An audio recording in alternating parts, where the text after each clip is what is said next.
RCYT weekly guided practice, week 11. So congratulations, we're almost through the first quarter. This is going to be the last pose that I will introduce before our review next week. Week 12 will be our review. As you recall, every week ending in a 2 is a review week, and we will do a sequence that week. So the way we will memorize all our poses is by kinetic learning and by coupling the poses up into 9 pose sequences. It is a really easy way to learn. So the pose of this week is triangle pose. You don't need to do it with me because you are not warmed up yet, but triangle pose. And this is our last pose of the sequence. So this sequence starts with a warm-up with cat-cow, then it goes into sun salutation A, then from sun salutation A, you have warrior 2, from week 7, reverse warrior from week 8, extended side angle from week 9, revolved lunge from week 10, and then we come back to triangle now in week 11, and that is it for your sequence. As you recall, your sequence started with easy seat in week 3, cat-cow in week 4, mountain pose in week 5 to kick off your sun salutation A, forward fold in week 6, part of your sun salutation A,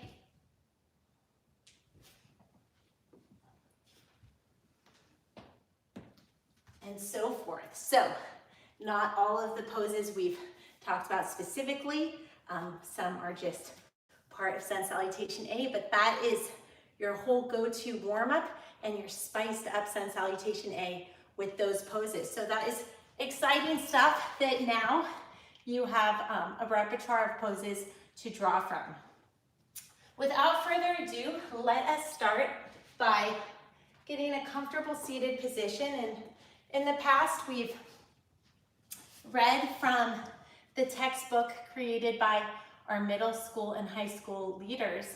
And I love reading from this textbook in our RCYT course because it reminds us that the students, the children, can actually be the teachers. So let us learn from the children in this RCYT course. This textbook is a ShareLove.Fund original written by high school students for the benefit of incarcerated women. It is available on Amazon, and it is incredibly encouraging for our youth if you buy the book and leave a 5-star review with comments. The book is part of a textbook series, meaning there's many books in the series that ShareLove.Fund has published since our inception.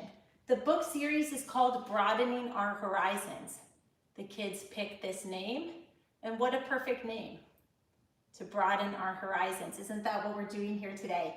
And then this particular book that I'm reading from today was our first book. It's a nutritional cookbook, and the book title, this individual volume title, is What Can Modern Food Science Learn from Historic Nutritional Practices?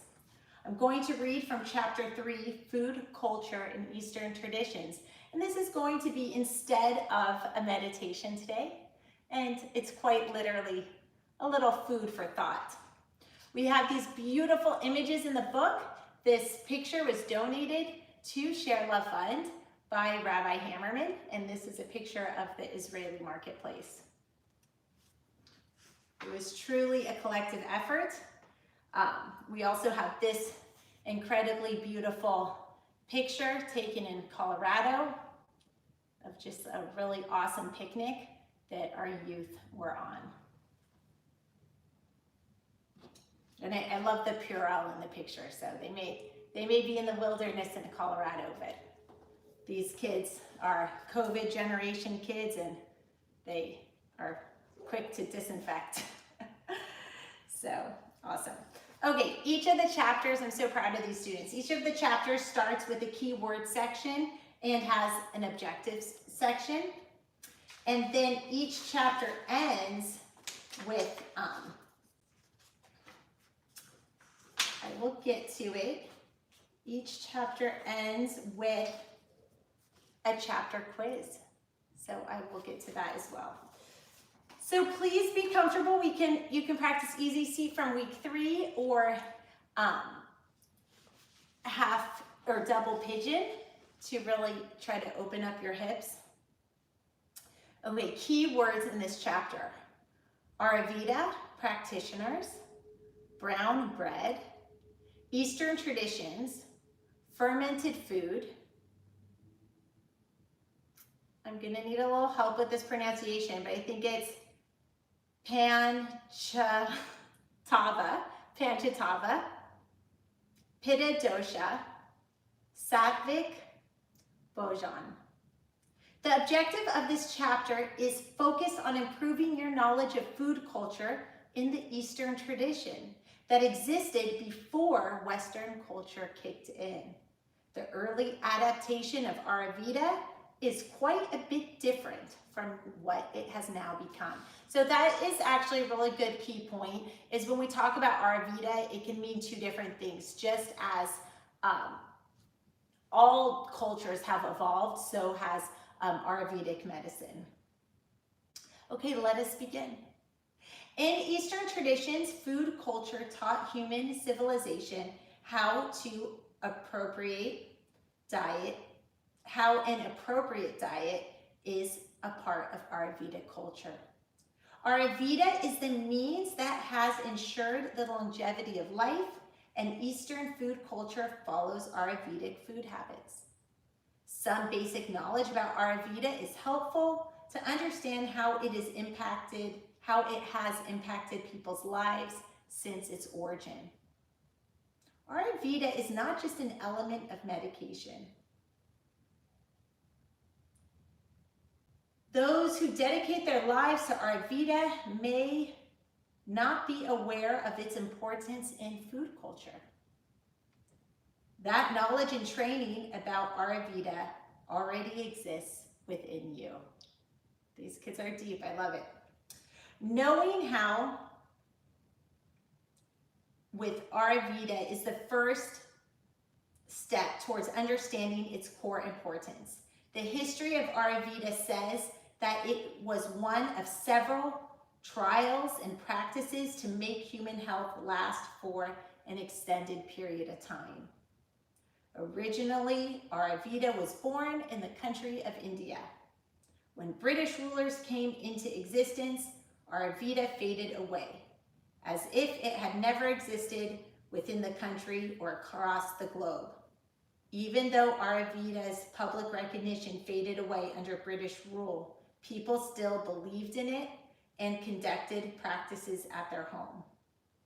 It was not long until the wisdom of Ayurveda gained its popularity again. Ayurvedic techniques became widely shared beyond the Indian borders. As a result, people's lives started to evolve across the world. Practitioners and health experts began to take an interest in how Ayurveda was so effective in healing the health issues that traditional medicine practices failed to achieve. The implementation and adoption rate increased, and soon there was no turning back from Ayurveda. It became a vital part of the lives of all people who understood its importance and efficacy. But soon, there was more research carried out on Ayurveda. Here we have another picture. The students took pictures. I'm so proud of them. So in this next page, the students will define what Ayurvedic practitioners are. Ayurveda practitioners stated that Ayurveda could be leveraged with full potential only when the optimal balance was achieved between the mind, body, and soul. Because every person on the planet reflects their own environment, transforming personal health demands awareness at first. Furthermore, in this way, yoga became the sister innovation of Ayurveda, which intended to help people maintain that balance with their body, mind, and soul.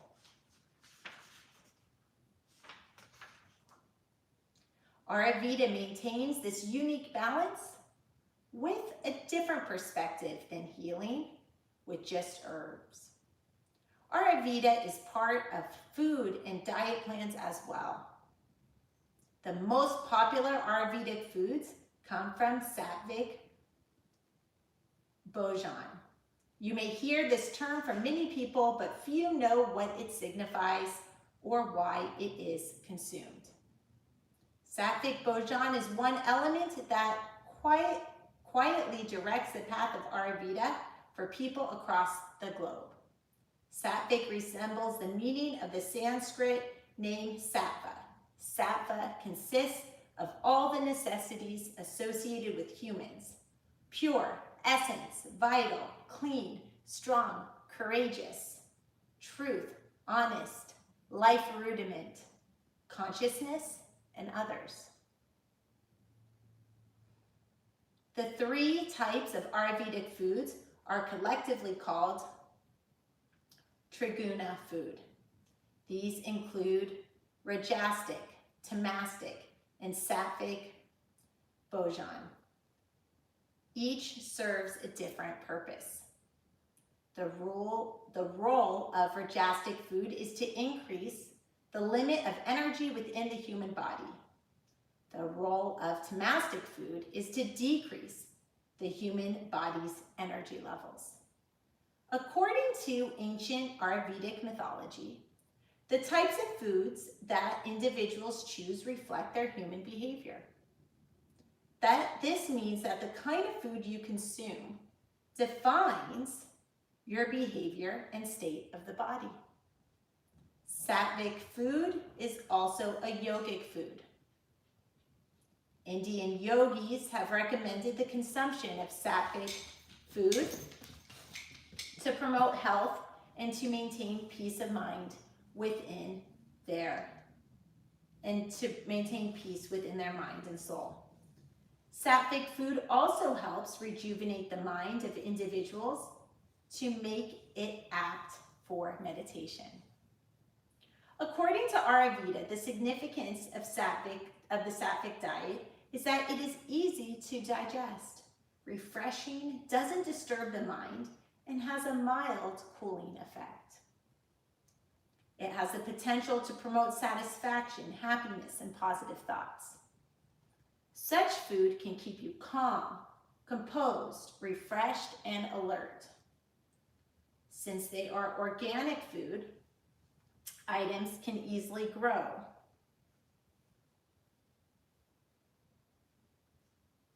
Sorry, I lost my place with my furry friend here. Can everyone see your face, August? Wait, this is August, by the way. Okay, it is live and uncut, blips and bloopers and all, so real work for real women.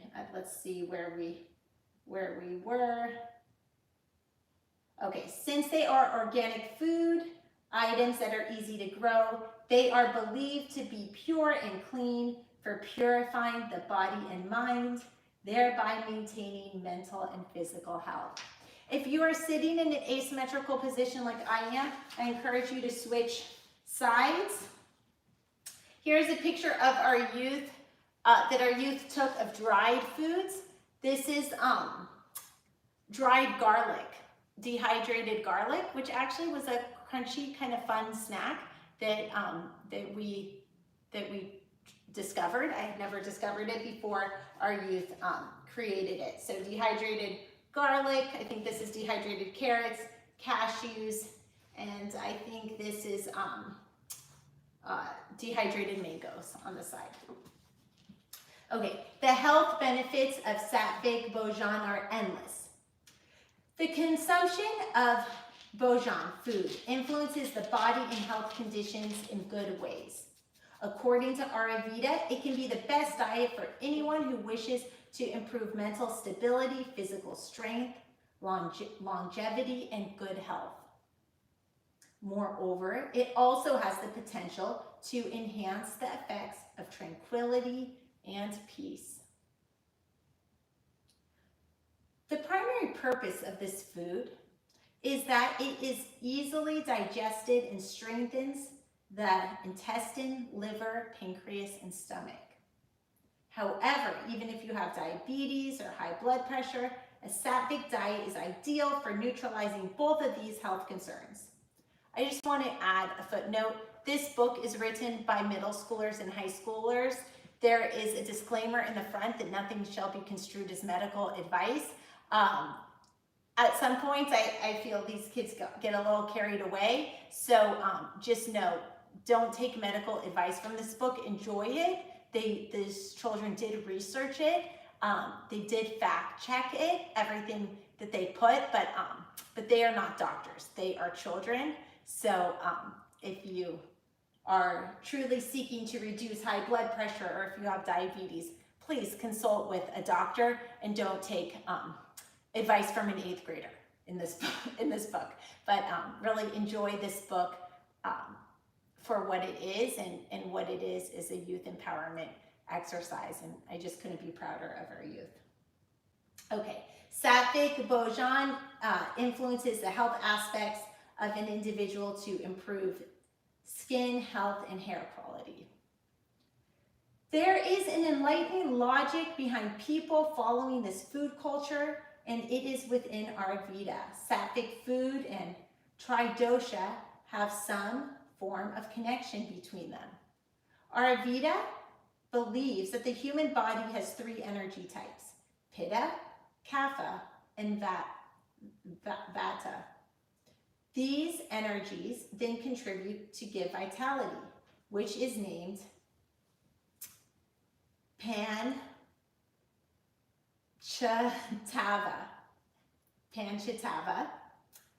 The Panchatattva includes either fire, water, earth, and wind. If the proportion of these tattvas fluctuate within the body, diseases flow in.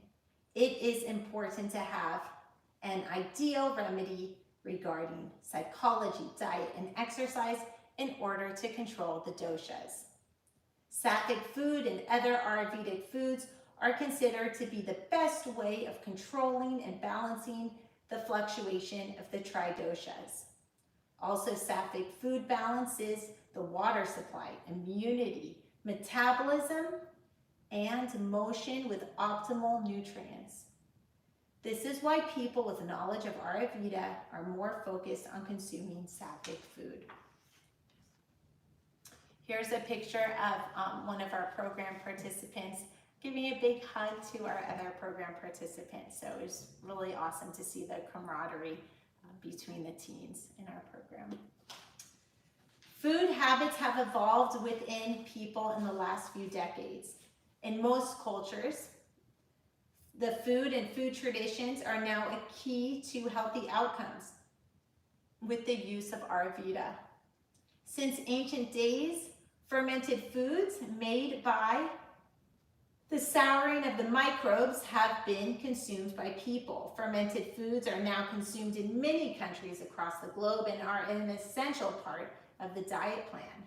Consuming fermented foods was one of the traditions associated with Ayurvedic eating.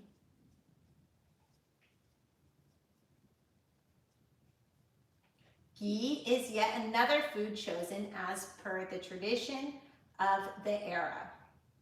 It is considered a popular Ayurvedic formulation that bonds with liquid soluble nutrients. There is a ghee recipe in this book, which is pretty cool. There's 30 recipes in this book, so it's very practical, so I recommend it to a friend.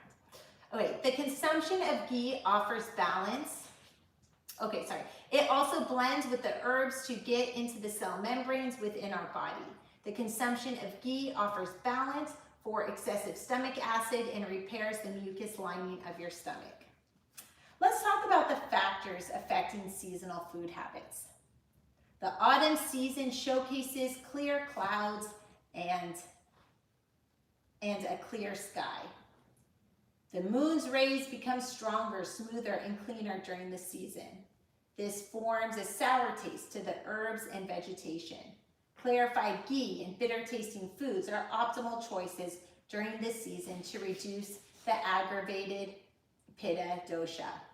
For spring seasons, people should prefer foods with astringent, bitter, and pungent taste, along with hot drinks and foods. Summer is the season when you should go for food items with a sweet taste and cool drinks. Oily food is also good for the summer season. So, okay, I guess the burgers and fries, not sure that's Ayurvedic, but that's kind of interesting that oily for the summer seasons. Okay, monsoon, heavy rains and winds demands that you consume sweet, salty, and sour foods that can be oily and hot. Winter welcomes you to consume sweet, salty, and sour tasting foods that can also be oily and hot. You can consume different food items for each season, but food should be based more on a diet. It is recommended that you don't change your dietary habits abruptly, but gradually between seasons. So here's a wonderful picture of strawberries. Among the Eastern food traditions, there is a popular story. Well, it's not really Eastern. This is now a Western story. So there's a popular story of Jack Dusty navel brown bread. It was a dish in the 16th century, preferred for the Royal Navy. In the early days, the sailors took the responsibility of feeding the naval officers and keeping food in stock at all time. One of the duties of the sailors was to bake bread for all of the crew. The sailors who baked bread were named Jack of the Dust. The sailors came out of the lower deck covered with white flour. The name was later shortened to the name of the galley crew, Jack Dusty. And then in this book, there's a recipe for that. It says, this cake is baked in containers to replicate a historical implementation of tropical nature. Soon this bread gained popularity on land as well. Markets began selling this bread to local town people in port cities. So, and here's a picture of our program participants. They included in this chapter a British naval recipe where you basically make a molasses type bread. You actually bake it in a can. So it was really fun for the kids. They had to bring in a can of soup, an empty can of soup, and then with their own empty can of soup, we washed the can, we baked this thick brown molasses type bread in the can, and then it sort of like pops out of the can, and then they can eat it. So that was a fun project, and the students who worked on this book decided that this book needed recipes to add relevance for the reader. So that's one of the recipes. So it's pretty cool to actually make a 16th century recipe. And the ingredients are really simple, so they're easy to find. And the bread's actually really tasty.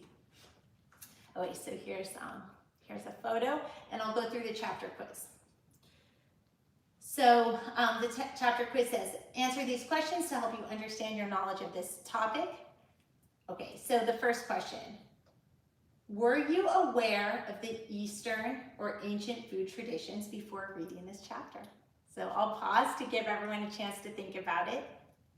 And please feel free to comment on our YouTube, or better yet, please comment on our Teachable so that the other students in Teachable can see your comments. If you're not currently enrolled in Teachable, you can enroll at ShareLove.Fund/train.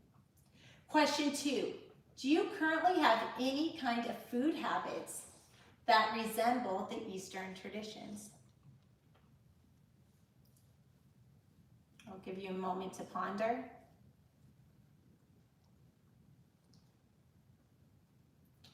Question 3, do you feel it true that the food culture of Eastern tradition was better in terms of immunity than the foods of the modern age? So at ShareLove.Fund, we advocate critical thinking We don't try to get people to memorize things because we live in an age where it's relatively easy to look things up, but having good judgment is essential. So by having these open-ended and opinion questions, we're asking kids to think for themselves. We also think that if people start thinking for themselves, that ultimately we could live in a safer world where people won't react, but they will think, pause, and respond with reason. The last question of this chapter is, do you intend to change your food habits from Western to Eastern traditions? And then why or why not? So let's just take a moment to just have a silent contemplation, since this was a bit of our meditation part of our practice. Let's just have a silent contemplation, reflecting on what you eat and how you eat, and is that a growth area for you? Is that an area you want to spend more attention on or think about? Or maybe not for you, but is that an area you want to explore with the students that you teach, given that this is an RCYT? So let's just take a few breaths to contemplate that.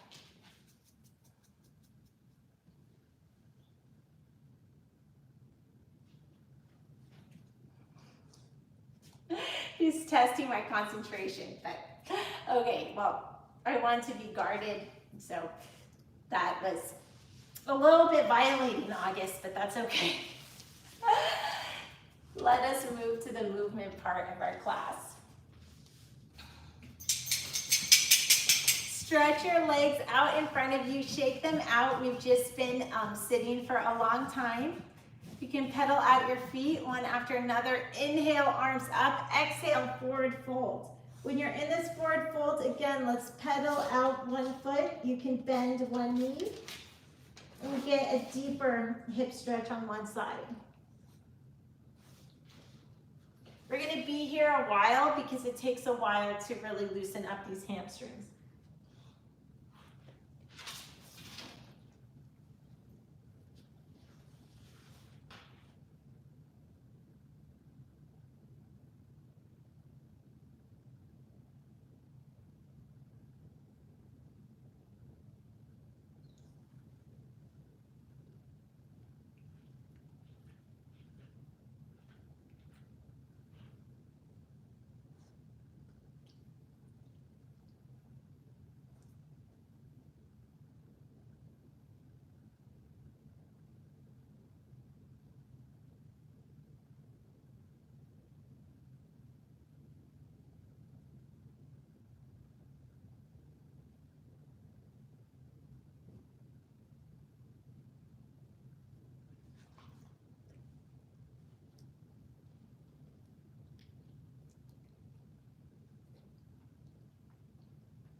You can pedal out the other foot and do a stretch.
Now let's do a stretch to stretch out the inner thigh, because in triangle pose, we're gonna want some length in our inner thigh.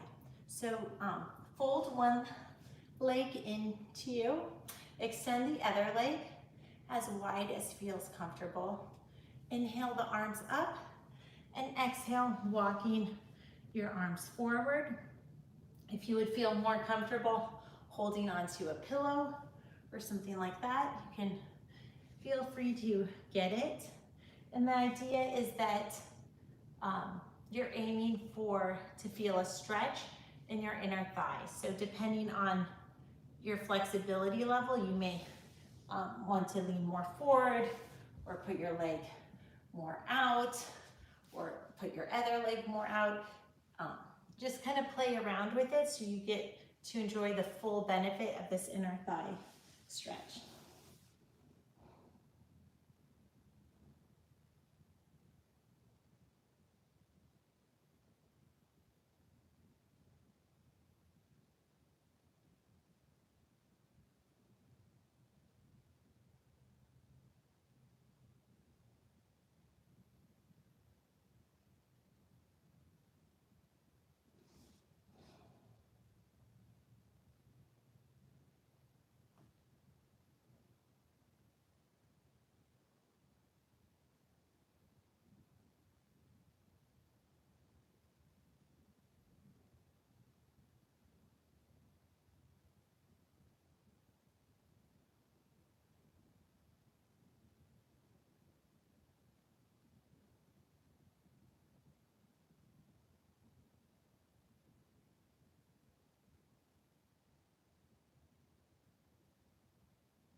Slowly push your way up to a comfortable seated position. Inhale, rainbowing your arms to one side. Exhale with warrior two arms. Rainbow your arms to the other side. As all of you know by now, in week 11, that this is my favorite pose, rainbowing our arms, because I love to tell our incarcerated women that regardless of their circumstance, they can always paint a rainbow wherever they are, just by having rainbow arms. I'm a huge believer in the power of positivity, that circumstances are just circumstances, but we can choose how we feel every moment of the day, just by our thoughts. In some ways, our minds maybe aren't that intelligent because they're pretty easy to train.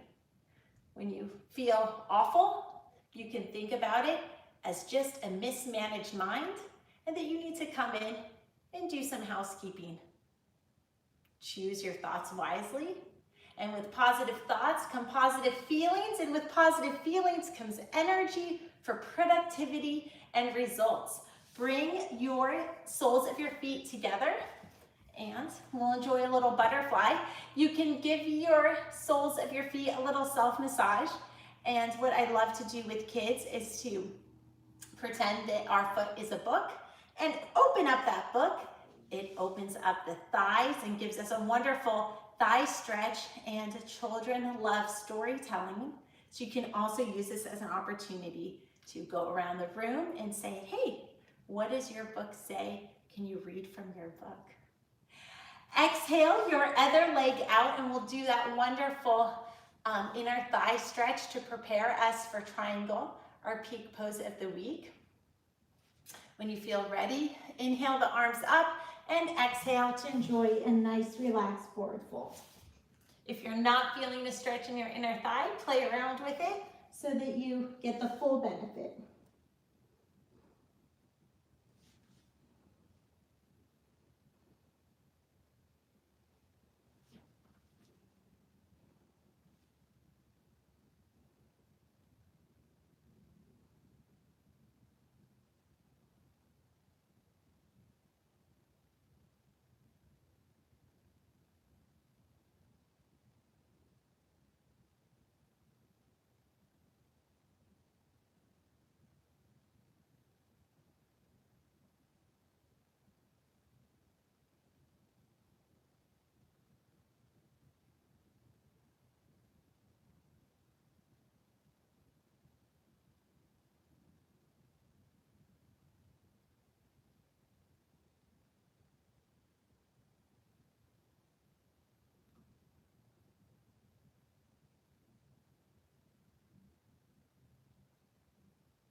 Slowly come up to a seated position. Again, so you're not lightheaded. Bring your feet together again in cobbler's pose. You can enjoy a little self-massage with your feet. Give them a squeeze, increase circulation. Inhale the arms up. Exhale, forward fold, but walk your hands to one side and try to get a little bit of a side stretch and walk your hands to the other side, getting a little bit of a side stretch.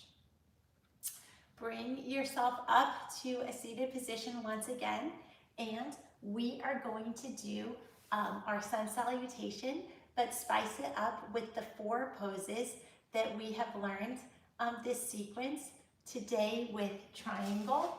In week 11, this is the last pose of this sequence. I'm just looking at my cheat sheet. So let's do it. So we'll start with our sun salutation, and then we'll splice it at the down dog.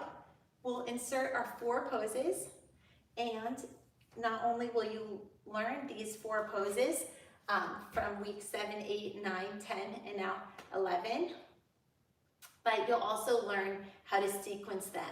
And this can be a wonderful tool, a go-to sequence that you can kind of have on autopilot now that we've been repeating it for so many weeks.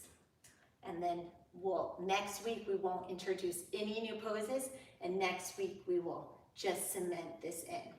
So as discussed, the SHARE method doesn't have tests or quizzes. We learn by kinetic learning and repetition. This way, it was a method developed for incarcerated women, so anyone, regardless of ability, could become a competent yoga teacher. Okay, inhale. So we start our sun salutation A in Tadasana, mountain pose, what we learned in week 5. Inhale, arms up. Exhale, forward fold. Inhale, half bend. Exhale, your left foot back, your right foot back. Plank. Knees, chest, chin. Cobra. Exhale, down dog. This is where we spice up our sun salutation A. Inhale your left knee in, step it through your hands. Exhale,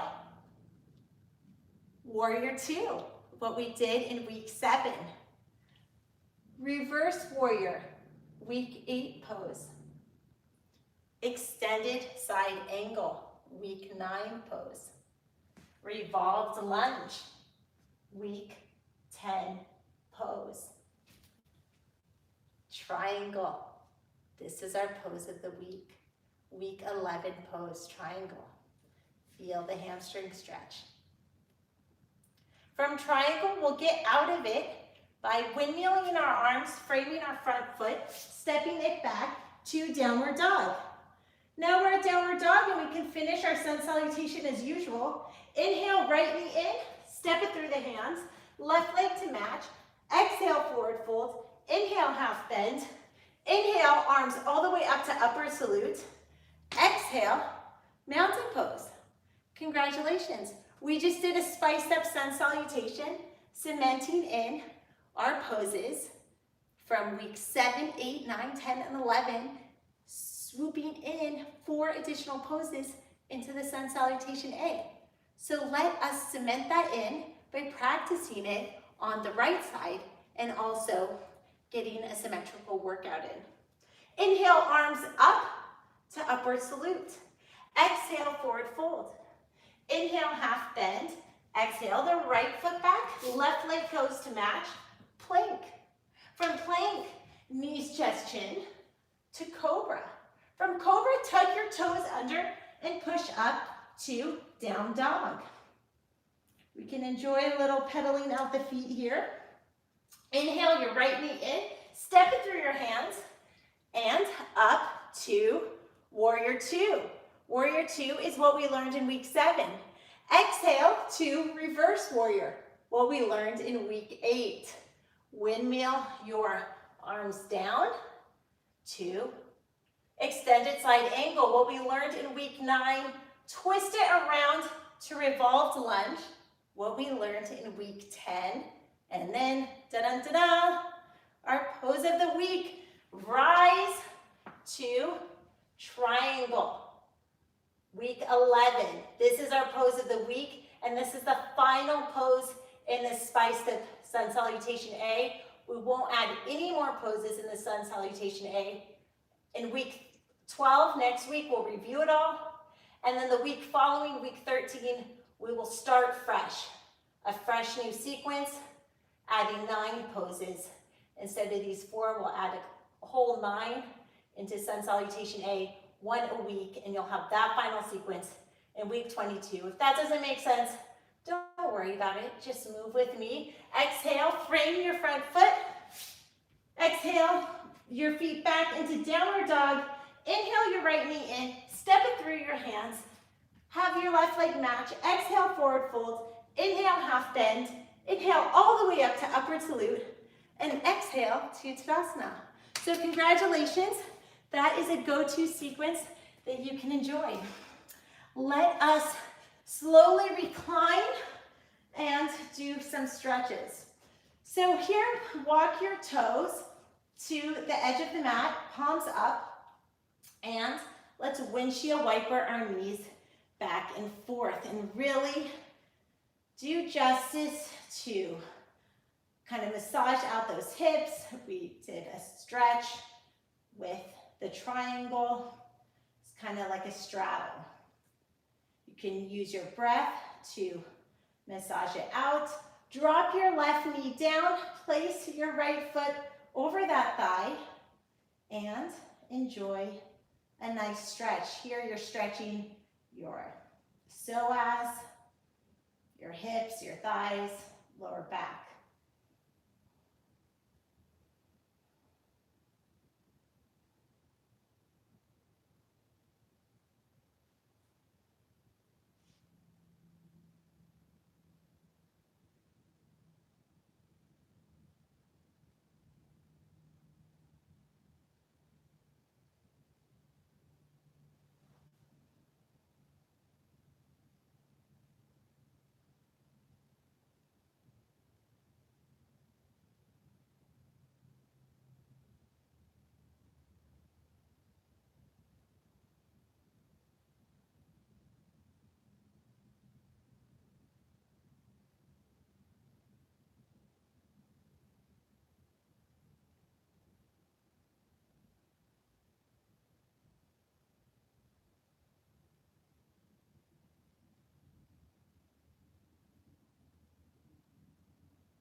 Inhale your knees into chest. Give yourself a little hug. Rock side to side, massaging out your back. Bring the soles of your feet up to the sky. Wrap your arms around behind your knees. You can grab a hold of opposite elbows. That feels good. And continue to massage out your back. When you're ready on the exhale, bring the soles of your feet back to the outer edges of the mat. Windshield wiper your knees again, side to side, loosening everything up. And when you're ready, drop the right knee down. Place your left foot on top of your right thigh. Palms face up, so we're stretching the other side.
Bring your knees into your chest one more time.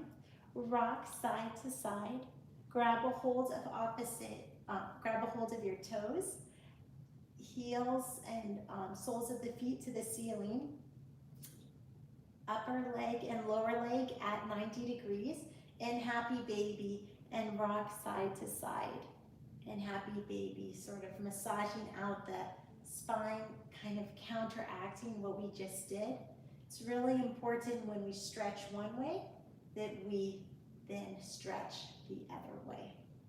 You can straighten the legs, enjoy that hamstring stretch. pedal out the feet a little bit to get deeper into that hamstring stretch.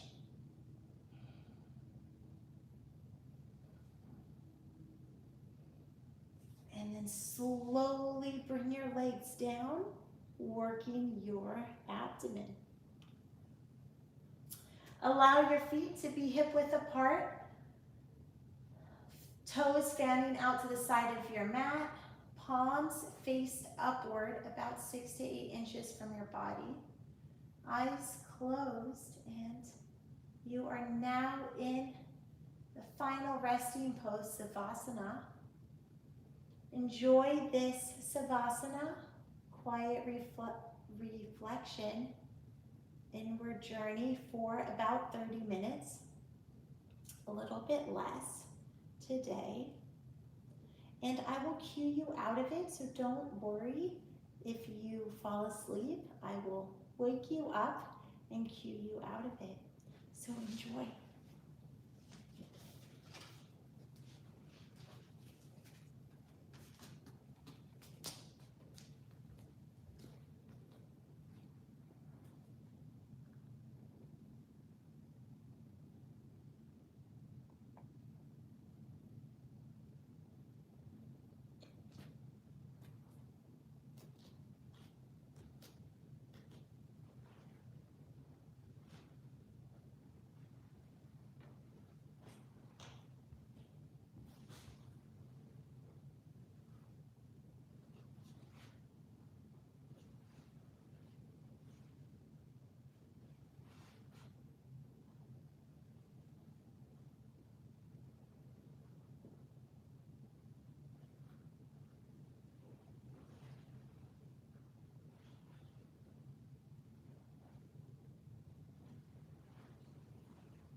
Okay, come to an awareness by deepening your breath. Wiggle your fingers and toes. And come to one side slowly so as to not be lightheaded. Then slowly come up to a comfortable seated position. How do you feel? May the light in me be the light in you. Have a blessed day. Namaste.